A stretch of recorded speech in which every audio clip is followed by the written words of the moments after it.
What's up YouTube, I'm Zachary with Tenacity Food and Fitness.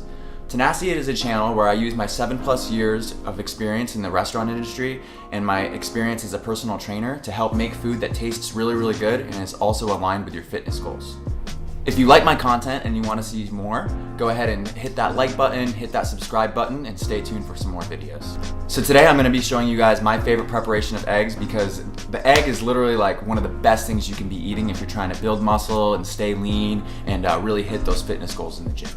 I mean, if you think about it, an egg literally has everything inside of it to sustain life. Unfortunately, I've been eating eggs for a really long time, and so sometimes it's hard to find new ways to kind of prepare them and make them actually taste good so that I don't feel like it's this monotonous thing where I'm just like, oh, I'm eating these dry eggs all the time and just kind of not really enjoying the process of eating eggs. So one of the things that I really learned to use a lot when cooking eggs is a double boiler. So when I was working in a restaurant, we'd use a double boiler to essentially make certain types of sauces like hollandaise sauce, and we'd also use double boilers to like temper chocolate and stuff. Because the nature of a double boiler essentially is, so you're putting a pot on the stove, and then you're filling that pot with water, and then you're putting a bowl on top of that pot. So essentially what you're doing is you're bypassing that direct heat of the burner right up onto the pan, right? So you're able to get a lot more heat control, and you're able to bring things up to a certain temperature with a lot more control. And when you're cooking eggs, they're very temperate, right? And just a small difference in a few degrees can make a really big difference in the texture of your eggs, right? So we want to make sure that we have complete control over how we're cooking those eggs. So the double boiler is like a super easy and efficient way to make sure that you have really good tasting eggs that you have complete control over the entire time.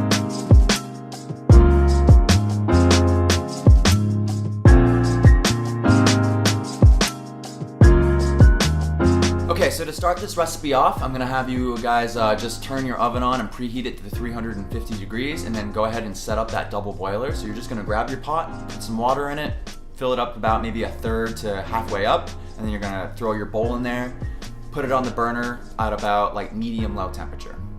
Once your oven's preheated and your double boiler is set up, go ahead and start chopping your tomatoes, your basil, your garlic, and just getting all those ready to go into a bowl.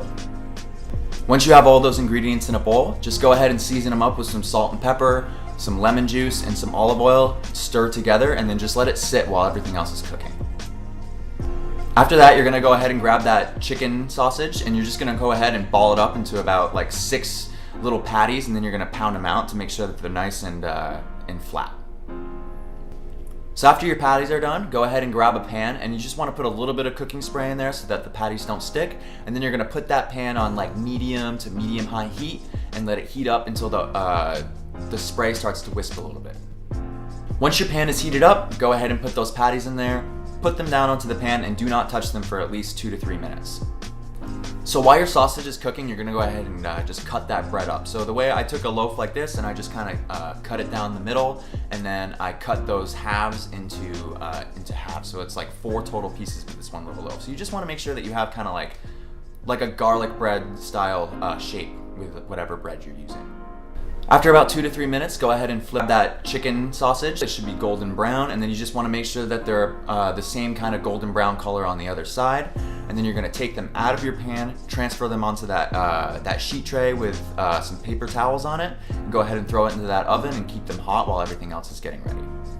So as soon as you take that sausage out of the pan, go ahead and press your bread down into the pan and make sure that you get that nice like charred color on the outside of your bread.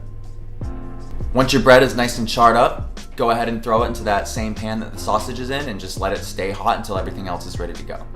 So the last thing we got here is just cooking those eggs in the double boiler. So I just cracked them all individually into the double boiler, and then I just started whisking vigorously. And you want to really stay on top of these eggs. So the whole point of doing the double boiler is to really have even and controlled heat throughout the entire egg, right? So you want to stay on top of those eggs, whisking them the entire time. That way there's no uneven heat distribution throughout the eggs. So how you cook them is kind of up to your discretion. I cooked them until they started to get a little bit like curdly looking, but they still had like a little bit of like a smooth kind of almost like whipped cream type of texture. And once they're there, just pull them off and make sure that you season them with salt and pepper as well. I don't think I said that. All right, so for plating, I took that tomato bruschetta that we made earlier and I just kind of used a ring mold. Again, you don't need to do this. You can just put it on a plate. Take your sausage and your bread out of the oven. Go ahead and just throw those on the pan and then, or on the plate. And then just go ahead and throw your egg spread on there and you can just start enjoying this dish. So yeah, I really, really like this dish. The eggs, if you cook them this way, there's so much natural fat in the eggs. And if you don't overcook them, then you can maintain kind of that creamy, like cheesy texture that the eggs naturally have in them. And it really makes it seem a lot more decadent than if you were to just like cook them all the way through until they're kind of just dry and crumbly. So if you're having a hard time eating eggs and you want a new way to kind of cook them and make them taste really, really good, I highly recommend this recipe because, like I said, eggs are they're like an amazing nutritious source of protein, and I think that if you can get them into your diet on a regular basis, it's really going to help you make sure that you're getting plenty of protein in your diet. Alright guys, so again, if you liked the video, make sure to like, and if you want to see more content, go ahead and subscribe to my YouTube channel and stay tuned because more videos are coming your way.